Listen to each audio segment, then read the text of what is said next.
Hello and welcome.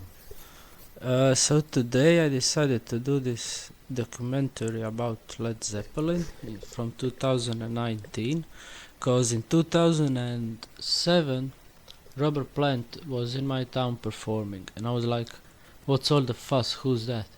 And then they told me, "Oh, it's the lead vocalist of Led Zeppelin, you know." And I was like, "Oh yeah, I know that song, Stairway to Heaven. That's cool. I'm gonna go check it out." So I went Robert Plant live without even being a big fan. And there's also the other documentary, A to Zeppelin, is it? I think I watched that like back then, but I could watch it again without a problem like it was first time. So maybe I'll watch it later, if my camera doesn't die on me before the end of this video.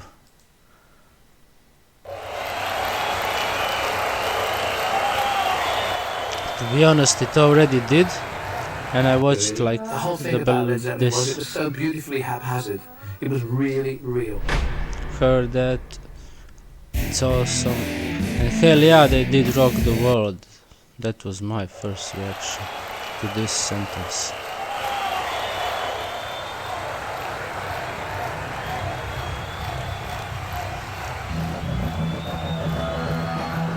They rampaged across continents, spreading myths, madness, and music to their millions of dedicated fans around the globe.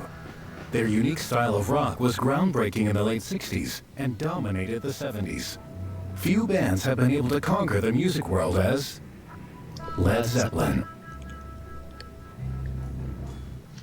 I tried to watch, I tried to check out The Song Remains the Same, but that's just live performance. It isn't really documentary or about them. It's just 2 hours of music. And maybe I'll do it another time. I'm more in the mood for like this one, I think.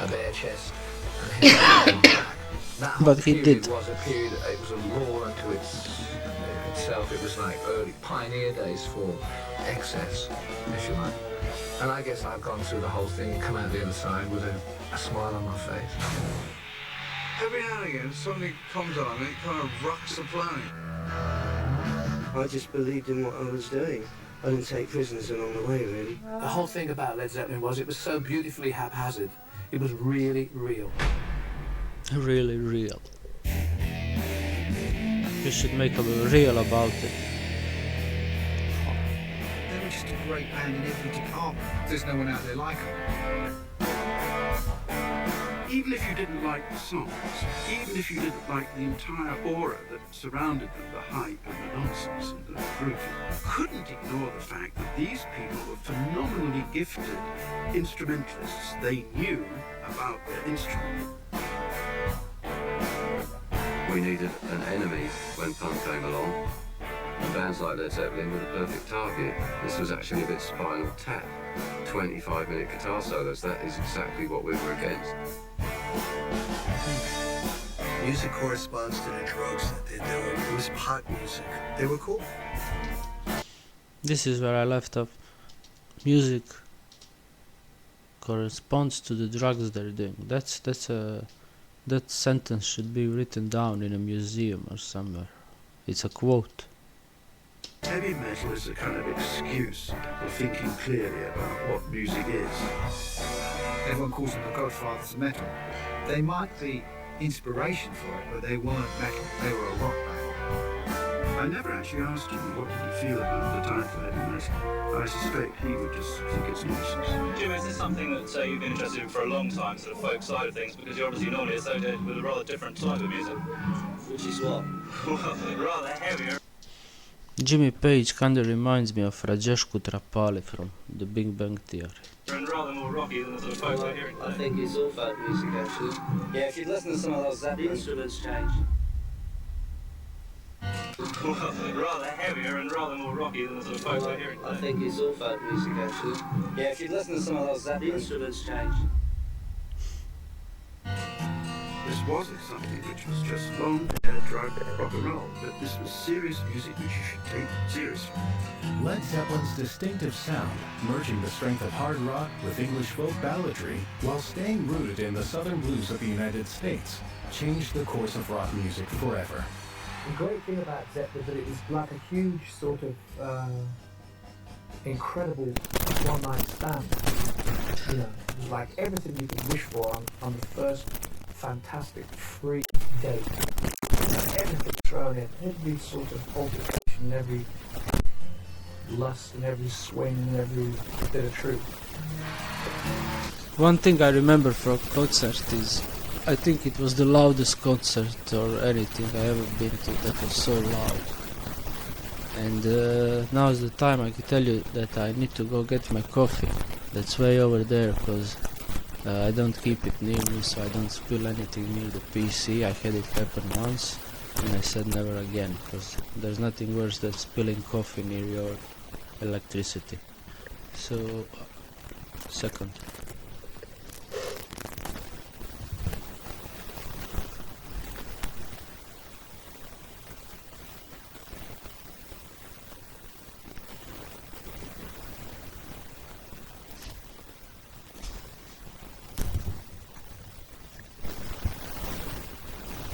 And if the camera dies on me, you'll have more parts to watch.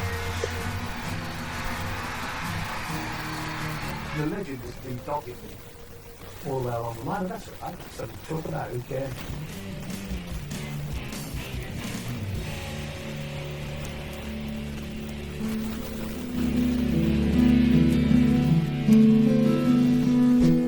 Sorry it took me so long to... The journey of Led Zeppelin starts during the Second World War. On the 9th of January 1943, James Patrick Page is born in Heston, Middlesex, under the sound of air raid sirens and the distress of rationing and war. A young Jimmy Page's aspiration of becoming a biological researcher was thwarted once his natural affinity with the guitar was discovered. And you're just learning to play the guitar? Yes. From a teacher. Do you play anything except skiffle? Yes, Spanish and now. Do you? Well. What are you going to do when you leave school? Take up skiffle? No, to do biological research. Well, what you want to do is do what? Research into germs? Yes. Do you? Led Zeppelin's birth begins in the early months of 1968, out of the termination of one of Britain's most renowned blues bands. The Yardbirds! The Yardbirds were a part of the R&B boom. They had a really good reputation. They were made up of Keith Relf and Eric Clapton and Jim McCarty and Paul Samuel Smith and Chris Yeager, and obviously became very famous here and in America because they had three of the biggest guitars. Obviously became very... So you got a McCartney, you got a Jagger. What? They were made up of Keith Relf and Eric Clapton and Jim McCarty and Paul Samuel Smith and Chris Yeager, and obviously became very famous here and in America because they had three of the biggest guitarists in the world. Jimmy Page joined the Yardbirds in mid-66. That's where he cut his teeth after leaving the session scene. Jimmy was one of the finest, and still is one of the finest guitarists in the world, but he was one of the most used and most sought after session guitarists on the scene. It's amazing some of the records that he's been on. He was even on things like Who records and never credited, probably playing with half the UK. For a brief period, Jeff Beck and Jimmy Page were both in the Yardbirds, and that was, as you can imagine, double firepower.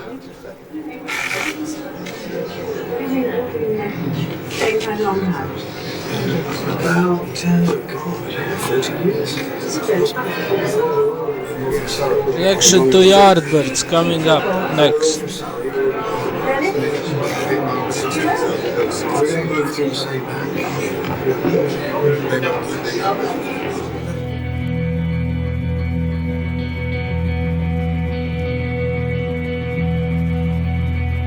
The Yardbirds had acquired a significant following in the United States from 1966, thanks to their astute management run by the authoritative figure Peter Grant. In those days, everybody thought the artist worked for the manager. In America, it was like, Oh, so he owns them people. You don't know. After all, they hire you, they give you a percentage of their money to do your very best for them. We did something like 9 American tours or some phenomenal, of tours that used to last sort of 6 to 8 weeks. And it wasn't until Peter managed us that I think I ever came back with any money from an American tour. The Yardbirds manager, Peter Grant, had earned himself a tough, stern, and commanding reputation within the industry. Don't fucking talk to me, it's my bloody act. I did bet I'd leave you anytime, you couldn't even get my starting line. You're gonna tell me that you let, I bet it wouldn't happen in Europe. I don't know how the guy got in the building. This isn't Europe or England. No, I can see that, because it's so inefficient. You got to front him out with that terribly being British and the right verbal. It's what I call verbal violence, You don't actually say, I'm going to do this to you, but you intimidate them. That's the game, intimidating them verbally. And I realised that if you were British, you could really do it, because you could always out-verbal them any time you wanted to. They have a great thing of calling you pal. Listen, pal. I go, I'm not your pal. How dare you address me like that? Address me like that? I hardly know you, wretched little man. And they think, fucking hell, what's that all about? They've never heard anything like that. He was totally untrustworthy. I mean, he was sort of this size, You need a camera with not only wide angle, but high definition to even capture him. He was so enormous. And he was kind of totally physically overbearing. And it's a bit like, and he affected to being a Cockney. So when you were telephoned, it's a bit like being telephoned by God. You kind of automatically stood up.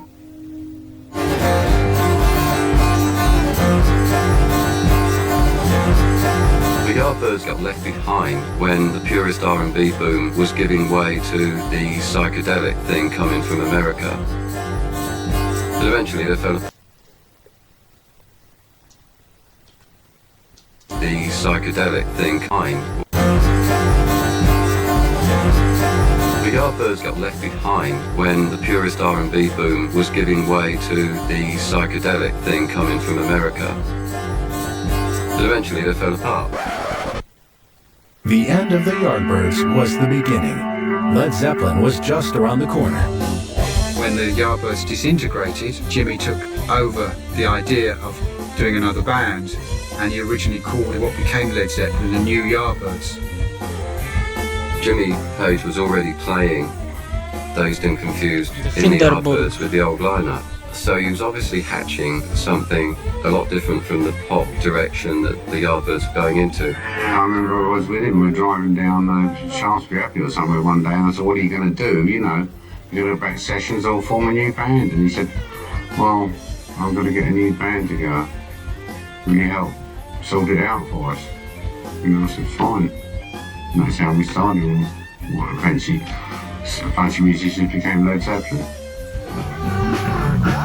I had it in my mind exactly what I wanted to try and get together, and then it was just a matter of searching around for the right personnel that could pull it off. By that I mean, for the sort of work that I'd managed to expand around the Yardbirds material, because there was a lot of areas in there for improvisation, and I'd come up with a lot of riffs of my own, and ideas and, passages and movements and things.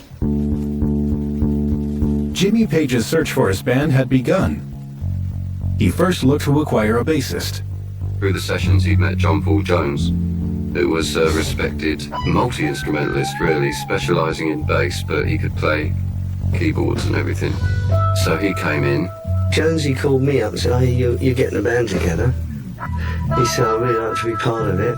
And obviously we knew each other from the session day. I need to get some coffee.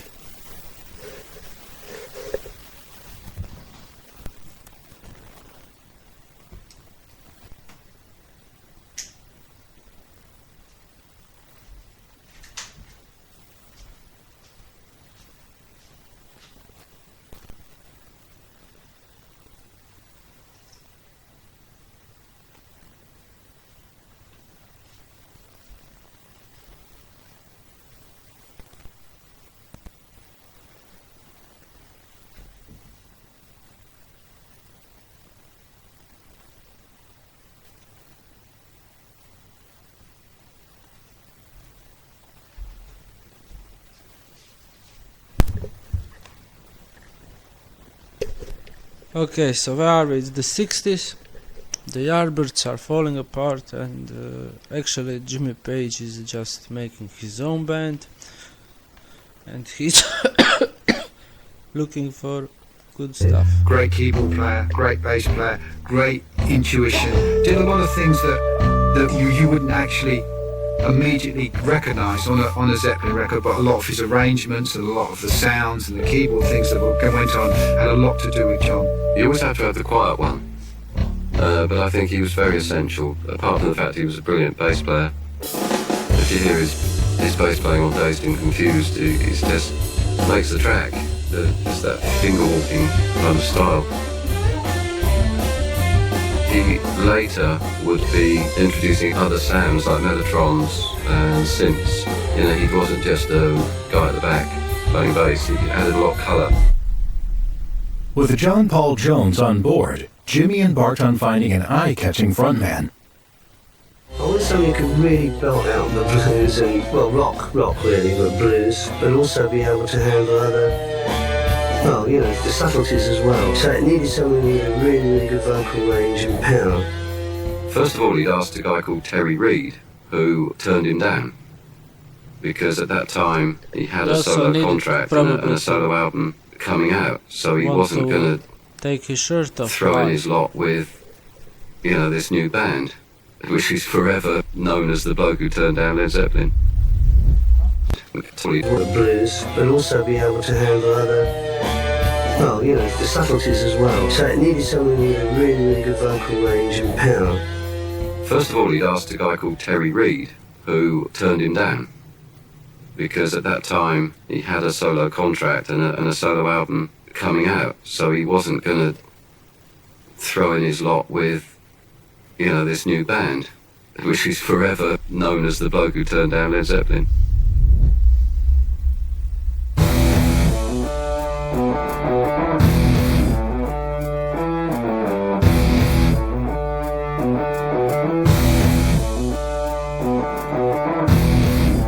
Page's search came to an end with the discovery of Robert Plant. When I was 19, you know, I mean, I was fed up at fixing the roads and working on a Saturday and a Sunday. You know, I mean, it was nice to meet anybody. And when I heard him play, it was such a celebration. It was great. He's somebody who could play the blues with an attitude that wasn't just black. It was very much London art school, a kind of attitude, a kind of aggressive, angular thing. He is one of the finest vocalists to have come out of this country. He's probably one of the finest vocalists in the world. My parents wanted me to go into, you know, a profession, but I was already sold on music, and there was a terrible impasse for quite a long time between us. But I knew I had to do this, you know. I mean, it sounds very romantic now, because I could be selling cars in Warsaw, really, you know, but I just had to do it. When you hear those voices crackling off the jukebox in some kind of smoky black and white cafe in 1962, you want to know where that's coming from and what it's like in that game. And I'm in it. So I got there, you know. I always thought he sounded best on the acoustic stuff, because then it was revealed that he wasn't just a screamer, he had a really good voice. Plant, of course, is the showman. But Jimmy had a way, I noticed this frequently when in the heyday. I want to know, how did they meet? On a bit, he'd suddenly start playing, cutting him short in the nicest possible way, and done so perfectly that nobody would notice. The same with Bonham. I mean, when's he going to stop? The final piece to Jimmy's puzzle was the addition of John Bonham's powerful rhythmic drumming. Very eager and very driven, and very, I guess, full of it. You know, we're particularly bombastic, Bonzo and myself, and so, yeah, we were determined almost to the degree of nausea in our companions. You know, it was great. We were just meant to be going somewhere fast.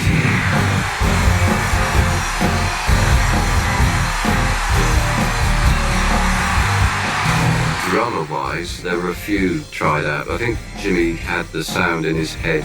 He wanted to carry on playing blues-based stuff, but he wanted to have this real hard rock edge.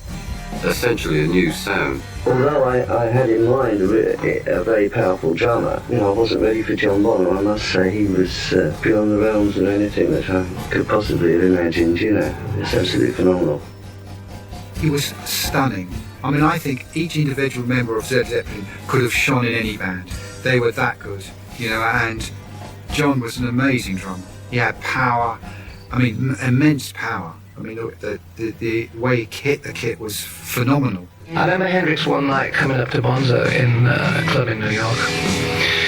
And in those days, everybody used to jam. There was a place called Steve Paul's Scene. There was Buddy Miles and Hendrix, Beck. There was loads of us, me, Rod Stewart, people all over the place. And he came over to Bonzo and he said, you know what? He said, you got a foot like a rabbit, because Bonzo's bass drum was so... And we used to take the mickey out of people who used double bass drums because Bonzo just said, what do you want two for? Without Bonzo, the band wouldn't have meant anything at all. Sure, he was the emulsifying agent, he was everything, he was the whole core of the thing. He was the guy who stopped it being just another rock band, really. At least in its performance, the writing. I really want to know how it looked when they all met, when Jimmy Page had to...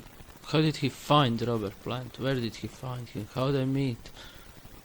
Give me more info. Jimmy's approach was so unique and is so unique, but Bonzo's whole delivery was the thing that made it what it is. Jimmy Page is the man who made that group work. Not because he's just a great guitarist, because he is, but he is the one who really had a sense of musical discipline. I don't really believe rock bands are democracies. I think rock bands are led by one or two people. The family atmosphere was very, very important to them. And you always have one member of the family who's slightly stronger than the other, who says, I think we should do this rather than that. I think Jimmy would be the person they look to, but the other two will hate me for saying that. But that doesn't matter. That's my view. I think that Jimmy was the musical intelligence which guided it along. First played together in a small room in Gerrard Street, in a basement room in what is now Chinatown, and there was just wall-to-wall amplifiers. I always like to imagine it was Robert Plant who liked it. And that was it. And literally everybody looking at each other, so what should we play? So there was an old Yardbirds number called The Train Kept Rolling, which Jimmy said, well, it's just like it's in here, you go down, right, so 3, 4, 5, and wow, the whole room just exploded, silly grins and this is it, man, yes. It was pretty bloody obvious actually. it was going to work from the first number. The first gig that the lineup played was October the 18th, 1968 at the Marquee. They were billed as the new Yardbirds, and there's one eyewitness account where the guy felt a bit short-changed because there was only one Yardbird on stage, but then one song in, he didn't care, it was so good. Everything was going, firing up in all directions. There was lots of tangents musically. I started developing the use of my voice to match in with what Jimmy was doing with the guitar,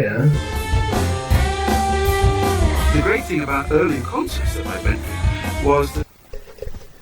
The one thing that really confused me is all of this music journey is when I watched the Rush documentary, they said they were kind of inspired by Led Zeppelin, and it's always like they inspired someone, but it's like they just started in '68.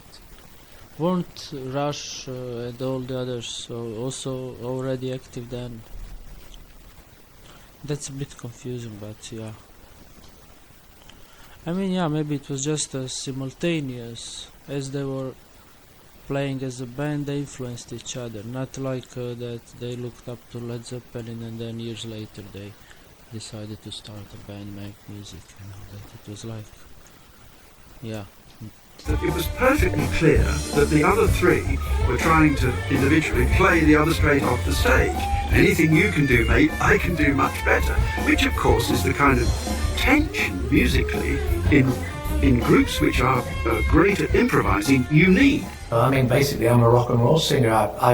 my early days are based on the hips of Billy Fury, you know, and the voice of Elvis. So to get this far down the line by taking these curves is quite exciting.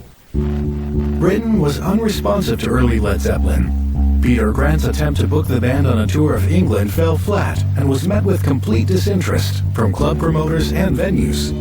I think it was the Yardbirds stigma. People thought it was confusing, the transition. There was a sort of stigma that the Yardbirds had burnt out, so this band couldn't be that good. They were rubbish.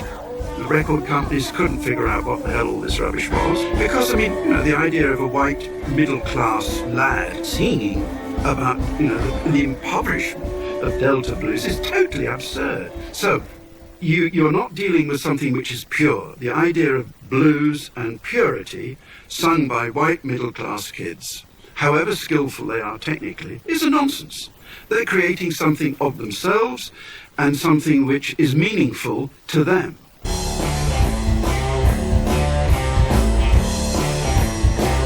What we would call R&B now is not what we call R&B now. It was genuinely rhythm and blues, and they were one of the forerunners. When you hear Robert Plant perform a song, you believe it. You never doubt that that's Robert Plant really trying to tell us something about him. You never doubt that that's Jimmy playing his heart out. Now I'm really interested what he in did the was Yardbirds. interpret blues, rock blues, in a more aggressive, tougher way, with more power and more passion. That was Jimmy's idea. He felt that you could play it louder, with more fight, more balls. They, like Cream, had managed to combine something which was instantly appealing in the way that all great popular music is, instantly connecting back to blues of a very hard, specific variety, and yet was trundling off at great rate in a new direction. With his sound materializing, Jimmy Page had to find a way of losing the stigma that had carried from the Yardbirds.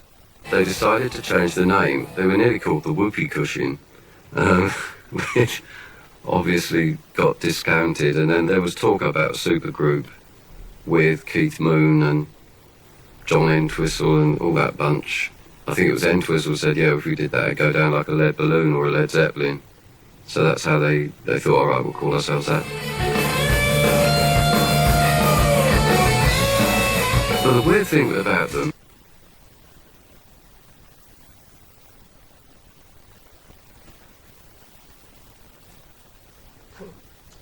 was they didn't set the place on fire. So that's how when they the first name started, they had a hard time. They didn't make any effort to endear themselves to the British musical press. They quite quickly understood that this kind of music and this kind of improvisatory related to the Deep South in the United States music would find its feet in the United States, which is exactly what happened. Peter Grant set his eyes on securing Led Zeppelin a worldwide distribution deal, crossing the pond from England to America in 1968. America's where all the money is. I mean, that's where the huge crowds are.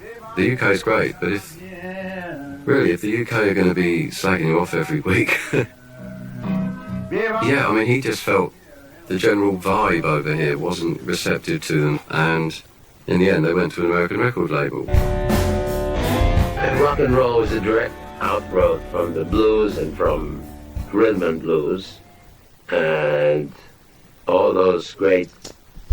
Time for break. Get some water. Stretch your legs.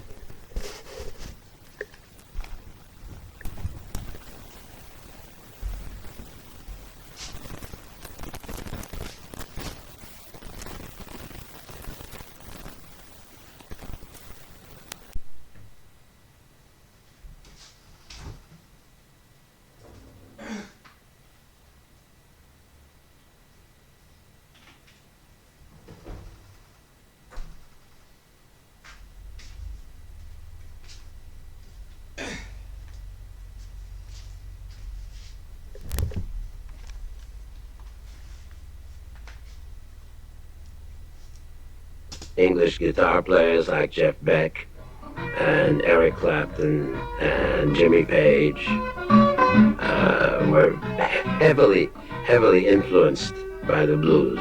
You know it's cold down here, baby, it's cold down here.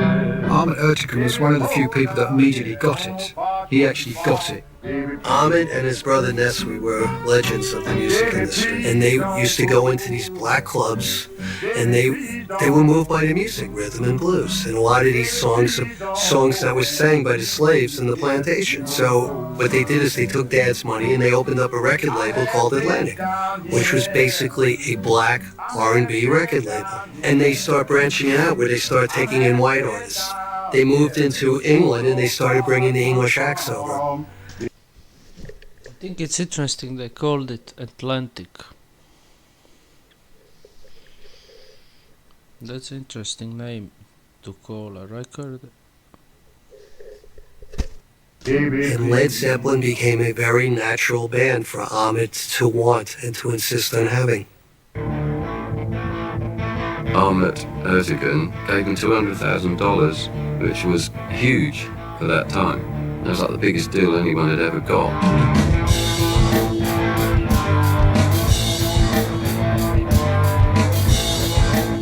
We did almost everything on a handshake. We would eventually form almost... This guy looks like that actor. Can't remember its name. It's not the Luke Skywalker, the other one. Oh, what's his name? With Wookiee. Everything on a handshake. We would eventually formalize it by He was in contract. Big Bang Theory. But once we made a deal, verbal deal, that was a deal signed in blood. Everything gonna be alright this morning. He had this confidence, he exuded this confidence about it. He knew he had the best band. And so all you got to do is give me the best deal. And if you won't, somebody else will. We're having lots of fun. When you're dealing with artists and musicians, you've got to be there 24 hours a day. You can't do it like you're selling these glasses, and at the end of the day you say, oh fuck it, you put it on the shelf and forget it. Tomorrow I'll sell 50 cases of glasses. You can't do that. You've got to be there for your artists. You've got to believe in your artists and you've got to be there for them. Led Zeppelin's innovative sound ushered in a new era of rock music, leaving 60s traditional rock in its wake. They were the sound of the future. But it wasn't until we played at, I think it was a Fillmore, that suddenly we went in must have gone right at the right time. They did their first gig in America in December '68, and it built and built and built. Led Zeppelin's first eponymous album was recorded in 1968 at London's Olympic Studios, before the band had even secured a recording contract, showcasing the band's fusion of blues and the emerging hard rock sound. I had an idea of exactly what I wanted to do with the first album and the band. I wanted to make music which was really that people would respect. And I knew it was good, but I hadn't got the faintest idea that it was ever going to become as big as what it did, obviously. But I hadn't even thought or wished it to. I think the only thing I wanted to do was to do something which could stand the test of time.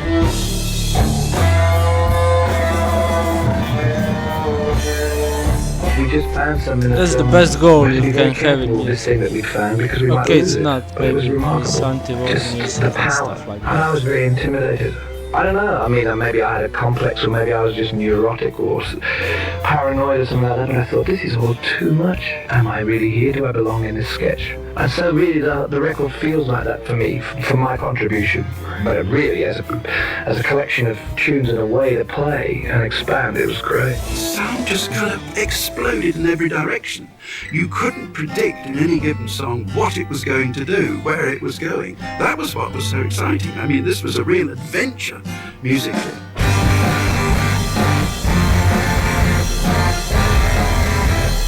There's a lot of contrast on the album, and that's one of the things that I really wanted to get together, which I didn't think anyone else was doing. And that was the. But then again, that's the way it shaped up. But fortunately, it shaped up the way that I hoped it was going to. This one was unlike anything. 50,000 years later, people of Earth still are playing and listening to Led Zeppelin, aren't you? You'd heard before. There's a lot of contrast on the album, and that's one of the things that I really wanted to get together, which I didn't think anyone else was doing, and that was the. But then again, that's the way it shaped up. But fortunately, it shaped up the way that I hoped it was going to. This one was unlike anything you'd heard before because it was, for a start, rude. It was great. I mean, no one had gone that far. No one had really taken that essence of the blues.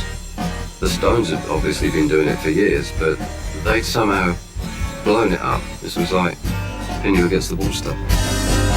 I came to write the very first review about Led Zeppelin. I mean, I just said, this is absolutely the successor to Cream. These are formidable musicians, and it definitely helped to get them off the ground. I know because early on it was very frequently quoted from. Younger people don't realise that a lot of that album isn't their own writing. He chose very well the songs to cover, all the things that Jimmy did on that first album. He made them into Zeppelins, because they were Zeppelin. How Many More Times? It was a bit naughty because it was actually How Many More Years by Howlin' Wolf. Same melody and everything, except they just changed a few words and it was called How Many More Times and given like a supercharged riff. I mean, You Shook Me had already been on Jeff Beck's album, and that was an old Willie Dixon song, but it would appear on the sleeve traditional arranged by Led Zeppelin. The Stones had done that too with Robert Johnson. It was a common thing to take some old blues guy's song. He didn't rip them off, but he definitely borrowed from the Muddy Waters in that first album. After an arduous and demanding touring schedule at the behest of Peter Grant, the band achieved cult status. You weren't to saw a Zeppelin concert, you wouldn't hear the album.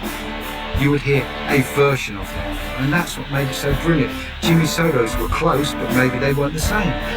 Robert's singing was maybe the same, maybe it wasn't. You would actually be invited to another version of it. It's great, it's like seeing a film with 3 different endings. Their gigs were very much rituals.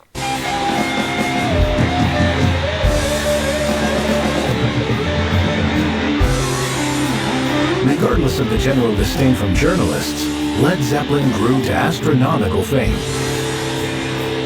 Now, the critics were lukewarm, but we played a storm. We had queues right 3 times around the block and stuff like that, playing in small clubs. It was big, it was real hot.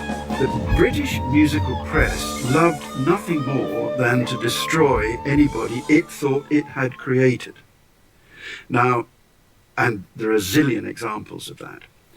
What was difficult for them about Led Zeppelin was they hadn't created Led Zeppelin.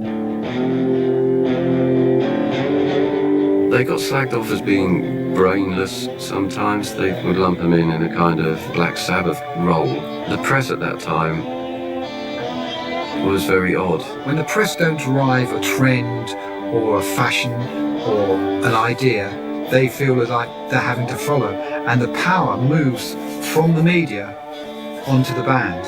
And the band decide who they're going to have interviews with and who they're going to talk to. The media don't like that. I'm talking about the general popular music press. We didn't make them. We're not responsible. Who are these guys? Did they pay us to write about them nicely? What I've just said is totally libelous, but it's absolutely true. You won't find a rock journalist now that would ever say anything bad about Zeppelin.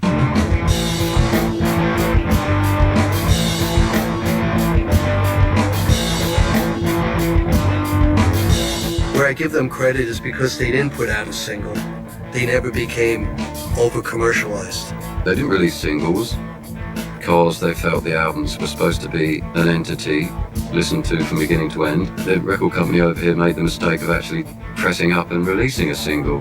But as soon as Peter Grant got wind of that, he clamped down on it. To us, it was like, taking away a very important tool in breaking a group. But we were not allowed to put out singles. He did not want them to appear on television, which made it also very tough to promote. They didn't do anything the right way. After the success of their first album, the band swiftly recorded their follow-up album, Led Zeppelin II, in 1969 whilst on the road. It was that second album that did it. That's the one that really broke them in the UK. A Whole Lot of Love. And that was the track where it all kicked off. I remember when that came out. I mean, it was unlike anything else. There were heavy metal sounding tracks, but not like that. Then you've got, I you know, can the only orgasm bit imagine halfway through. It's like, when that came out.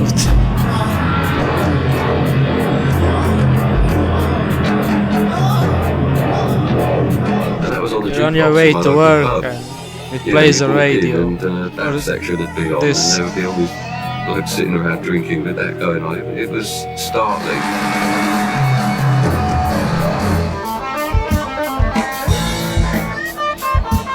Led Zeppelin, strengthened by the work of manager Peter Grant, was smashing box office records by 1973. One of the problems about all rock and roll groups of that era is finding someone they could trust as their manager. It was chaos. They needed someone to hold their hand. What Peter Grant did, partly because of his size, which one should never be underestimated, was he gave them a feeling of security. He was someone who would get them through whatever problems came along. And of course there are legions of problems.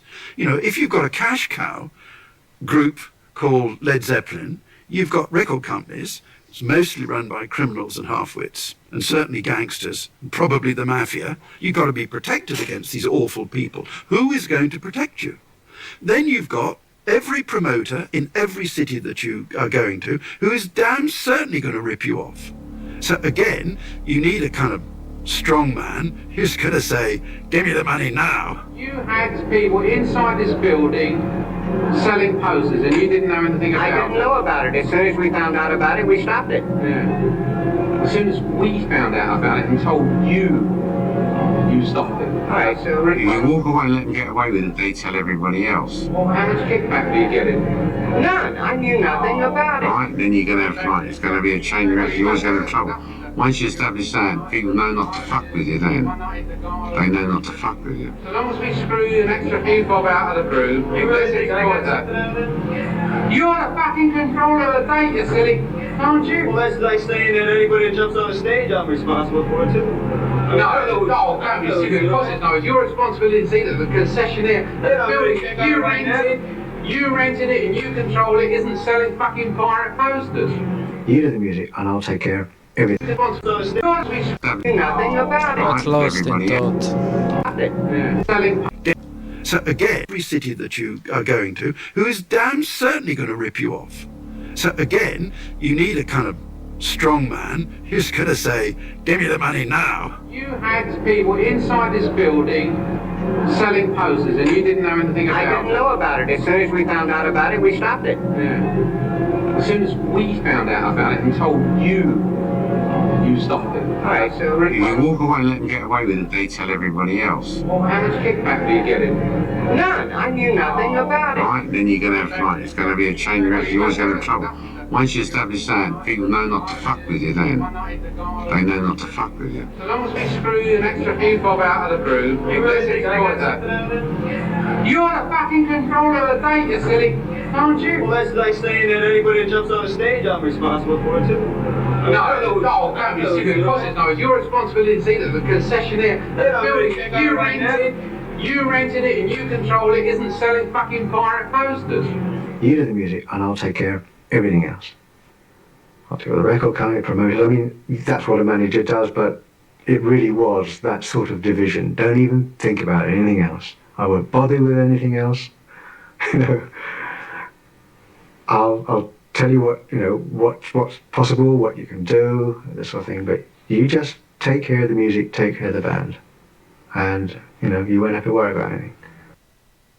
I saw Peter Grant with one particular promoter. He was going to kill him. And he said, I want the money now. And he made the promoter go and get the cash, and he counted it in front of him. I watched Peter doing it. And that was really awesome to see. Awesome is the right word for once. And I said, well, I've come to the $1,000 you owe me. And he said, you're not getting it.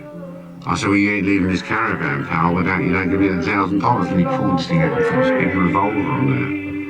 You know, I said, I don't care what you got to pay us that $1,000. He said, I'm going to shoot you.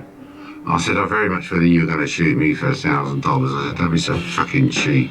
Whether they liked him or not, I don't know. Whether they trusted him or not, I don't know. They knew then that he did very silly things with their money. But all managers did very silly things with their money. A lot of managers in those days didn't discuss money with their artists. Not necessarily because they were ripping them off or whatever, but they themselves were very naive. They didn't understand the business themselves. I mean, they didn't understand the way the Americans worked, or the transportation costs, or the taxes, the withholding taxes. He'd do anything for that band. He was one of the first artist-driven managers, you know. I mean, how he would stand up today, who knows, but as far as I was concerned, his benchmark was he fought for the artist. He was brilliant in how to present the band, and he'd say, don't do this, you know, don't do that. Or, we ought to go here, but then we, you know, won't go there, and then we'll go here, and I think this is a good time for this. That was how he operated with us. Coupled with the band's meteoric rise to fame, rumors surrounding their mischievous rock and roll lifestyle plagued their reputation. It was the ultimate rock and roll excess. They used to hire this Boeing 720 jet, cost them like $30,000. It was all decked out, it had a bed in the back. They had a woman on the tour for the sole purpose of dishing out coke. This was someone on the payroll. We did have parties. With the band, like a musician, like they get up at midday or whatever time they get, and the whole day is built up to like 8 o'clock, and somebody says, the house lights go out, boom, it's Led Zeppelin, and the concert goes like that. So the whole day is a build from getting up. You just can't go off at the end of the night, can you? And go get, you know, Agatha Christie out or something, or really, you can't do that. It was pretty commonplace amongst bands on the road. I'm surprised we got the Who. The Who used to use explosives, you know. How do we get the rep?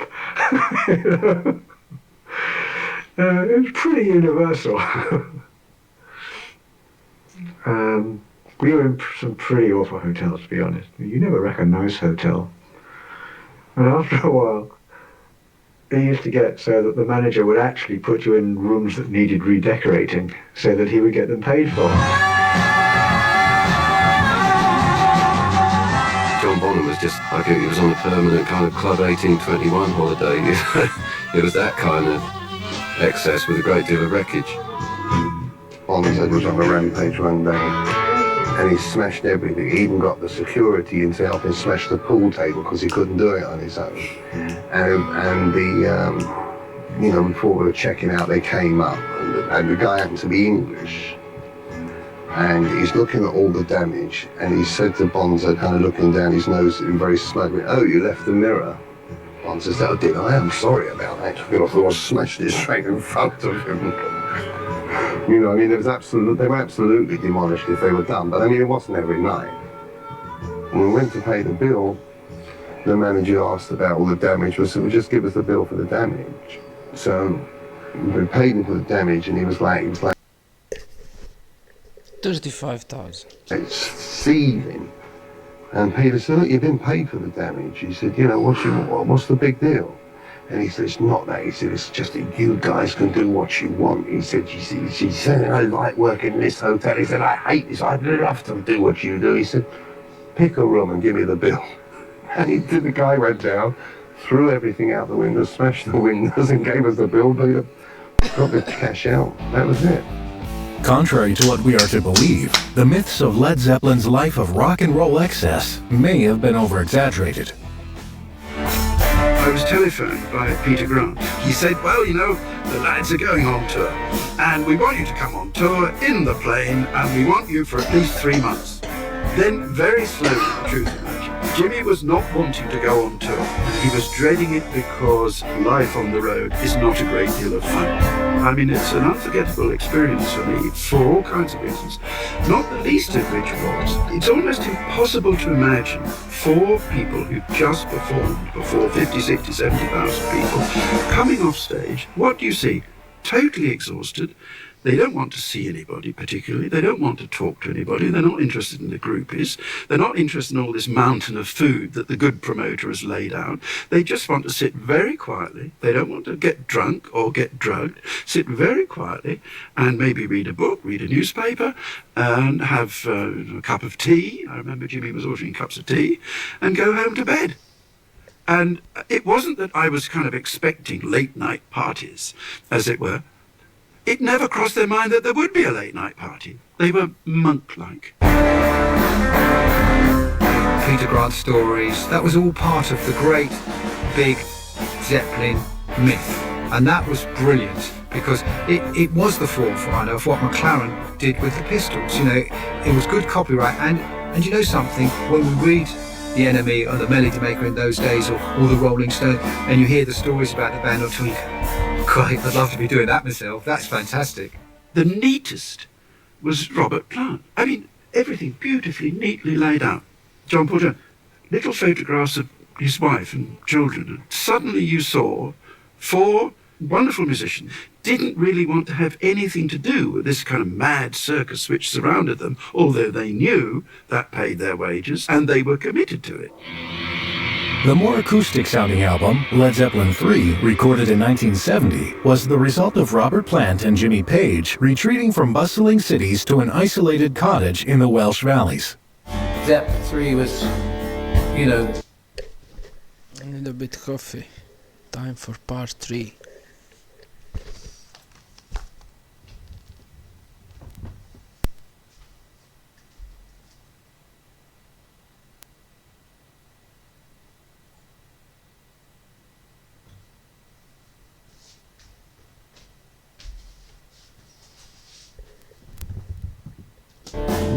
All band written one way or another, you know.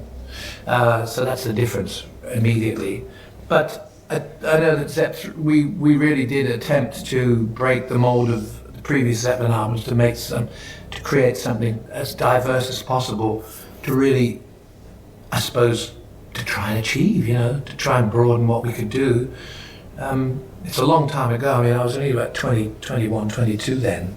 But I just see the kind of combination of electric and acoustic and, you know, the sort of pastoral mixed with the spook as being a great, you know, it's a great dynamic for a collection of songs. The third album got slagged off a bit for having this predominantly acoustic mood, but I thought that was a good move because it didn't typecast them as a hard rock band. And then when they came out with the 4th album, which was The Monster, that made it all the more of a peak. The band's best-selling album happened to be Led Zeppelin's most diverse song collection. The untitled album, also known as Led Zeppelin IV, was a critical success, selling over 37 million copies worldwide. Black Dog and Rock and Roll, I mean, they still sound incredible for their locomotive, unstoppable power. They're the quintessential hard-rocking Led Zeppelin songs. That would have been enough to establish them back on that level, but the album also has Stairway to Heaven. The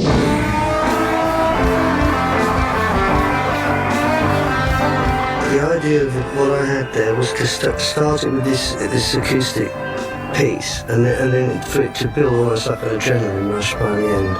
And so in fact it actually gets faster from beginning to end. It increases in tempo. The trend continued following the release of their most successful album. By 1975, Led Zeppelin became the most commercially successful rock band and was the embodiment of the 1970s. Led Zeppelin now was so huge, they were kind of like part of the furniture. If you were cool and you were happy and you loved Led Zeppelin. As the audience got bigger and the album sold more, you knew what to expect, and then it was real fervent worship. The biggest gig ever was 73 in Tampa, Florida, and they played for 56,000. That hit the record books. They really were beyond huge. But that's like, they're only 5 years in making. I mean, yes, there was Yardbirds before, but 5 years of this band and already so many good music. in America. In those days, there wasn't the massive pyrotechnics, there wasn't the massive light shows, it was just purely the band with some good lights, and it just goes to show how powerful that band were. They reached a pinnacle whereby they didn't need to prove anything to anybody. They didn't need to prove commercial success. They didn't need to prove themselves musically. Those accolades had come progressively over the years. They didn't need to prove anything. So when you get to that point, then actually you become somebody totally different. In 1975, the band returned to sell out appearances in Britain on the back of their successful double album release, Physical Graffiti. The album showcased the diversity of the talented quartet at the peak of their creativity. But preparations for a world tour were put on hold when Robert Plant was involved in a car accident on the Greek island of Rhodes and received multiple injuries. Presence was recorded in '76 and required Plant to sing vocals in his wheelchair. Although completed in only a few weeks, the album went on to be a commercial success, reaching top of the charts in both the US and the UK. Around '76, the cracks were starting to show.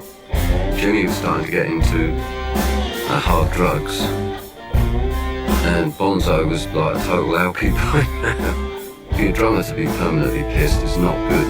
It's like your engine room's going to pack up, and one gig he collapsed halfway through the set and had to be carted off.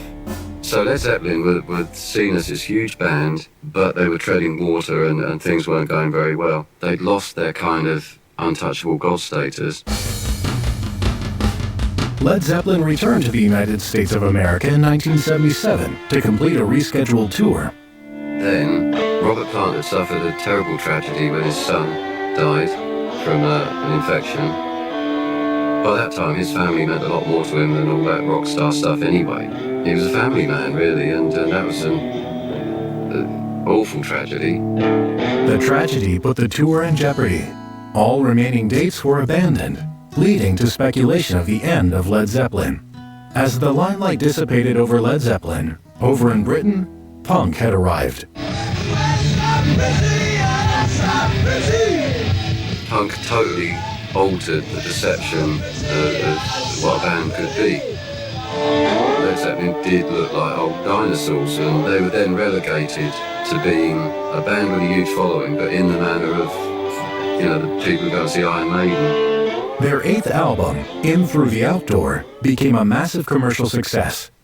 The music was a pure reflection of the turbulence and woes the band had experienced, from the death of Plant's son to the taxation exile the band took from the UK, resulting in not being able to tour the UK for over 2 years.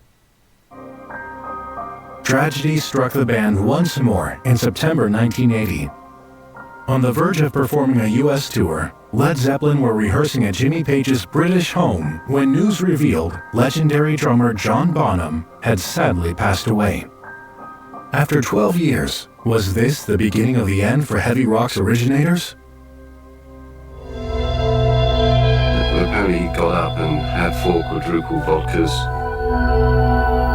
because he demanded they stop off for breakfast on the way to the rehearsal. And breakfast was ham roll and 4 quadruple vodkas, and he carried on drinking all day. And that evening was sort of put to sleep, and he choked on his own vomit.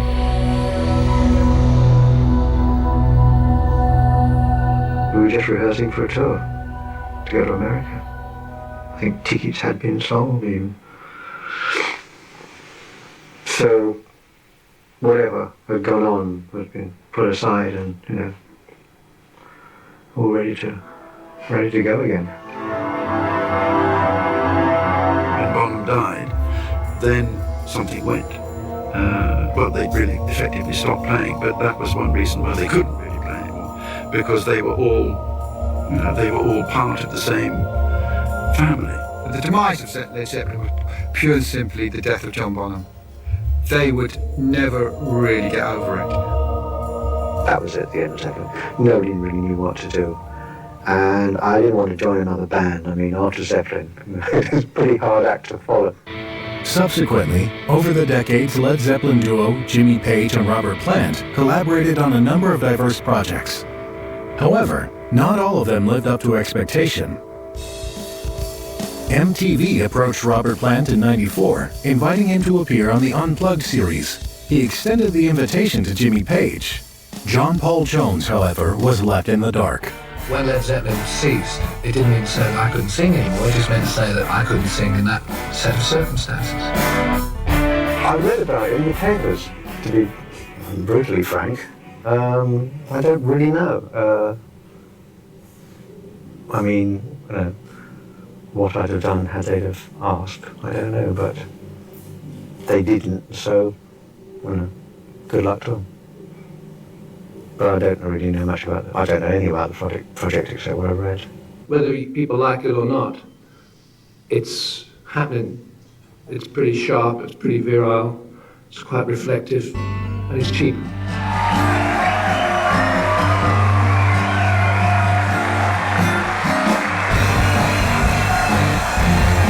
Our main concern was if we could sing songs from the past, we should create songs for the future. And as a singer and a guitarist, we had a lot of affinity in the past, and that we should make it our own mutual dual project. 2007 was the year Led Zeppelin fans had been waiting for. Reportedly, over 500 million fans attempted to purchase tickets for a one-off concert at London's O2 Arena, reuniting 39 years after their conception with John Bonham's son, Jason, on drums. Not sure I 100% believe it that they're not going to go on tour. I'm hoping to get tickets, I'll go. I'm not a huge fan of... 2007 was the year Led Zeppelin fans had been waiting for. Yeah, man, I was there, live. Reportedly, over 500 million fans attempted to purchase tickets for a one-off concert at London's O2 Arena, reuniting 39 years after their conception with John Bonham's son, Jason, on drums. Not sure I 100% believe it that they're not going to go on tour. I'm hoping to get tickets, I'll go. I'm not a huge fan of some of the nostalgia tours. I mean, they're very talented people, they all know how to play their instruments. Whether Robert can sing the same as he used to sing back then, I mean, he's about 60, so I would think it would be hard going for him. Absolutely over the moon. It's scary. Good scary. It's nice to be out so late without having a nap. I spoke to Robert about it just recently because we hadn't spoken since the announcement. And I said, how do you feel? He said, I'm a little overwhelmed and kind of just can't comprehend the size of the people, the interest. Is something that I did such a long time ago is still held so highly by so many. It's very, very humbling, he said. So it shocked them. I think Jimmy always thought that they were the size they were, but this has really documented it. So thanks to everybody. My mom was in tears when she, the announcement, so thanks for the support, it's wonderful. It was just so spellbinding, and it was partly fearsome. Terrible is a good word, It was great because it did work, and it was real and it was true. I thought that we'd be castigated no matter how good we were, but we weren't. Awesome! Fantastic. Let's go. Good. Wow! Zeppelin, I think, in the end, couldn't resist the question which was frequently put to them. Were we really as good as that? The problem with musicians is they're forever chasing their ghost. They can never be what they once were. All of a sudden, they're worried about their banker. They're worried about how they're going to pay this mortgage. They're worried about this and that. And it's all related to being boxed in. And an artist has no boxes. An artist just sees, and it opens up to them. And what money does and bankers do is they hone you in. They put shutters on your dreams. I will be very surprised if they take up the offer for 100 million or whatever it is to do a tour. I don't think that will happen. Robert Plant has been very dignified and gracious about all this. He can't go on there and be the Viking sex god every night. He said he'd feel silly doing that. Well, I am retired. This is retiring compared to what I used to have a sock down my jeans and I was all over the place. Now, I take this as being early retirement. It's quite a nice way to see yourself, isn't it? Cheers. Okay, thank you. Your voice broke for a second then. They were an amazing band with great players and great songs, and that is their legacy. Those songs are cut above pretty well anything that was done at that time. There's no one out there like them. Everyone's been trying, for years to do it. I can hear Led Zeppelin in a million bands, from the most extreme American hardcore outfits to people like what Jack White gets up to. They are a great example of longevity. Those albums they made are like a Picasso. They are there forever.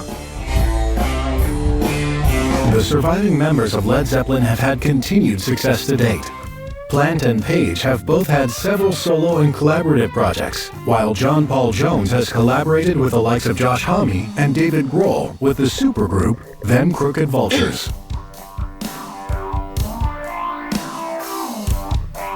After all the rule-breaking, record-smashing, and pioneering, Led Zeppelin has cemented their status as one of the greatest rock bands in history, if not the greatest.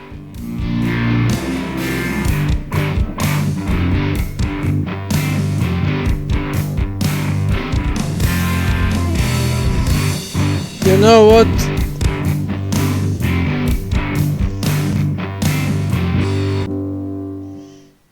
I totally support the nostalgia tours. I was so glad to see Robert Plant live. I mean, maybe not back then as much today, but I support those. Why not, man? Even if they're old, even if their singing got a little bit worse and everything, it's still them.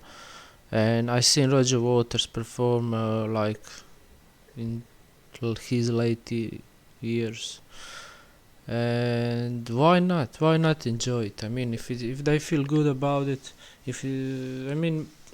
maybe it's just about the money sometimes, but maybe it's not, sometimes it's just about feeling the crowd again, and if they want to be on stage again, why not? It's not gonna sound maybe the same as it did on Peak, but for me it's even better, because they come on stage with more life experience and stuff like that, and connect more with the crowd, and the performances feel maybe better. Hell yeah to nostalgia tours. All musicians should do those. And now I'm going to scroll just to remind myself what's this. What this is.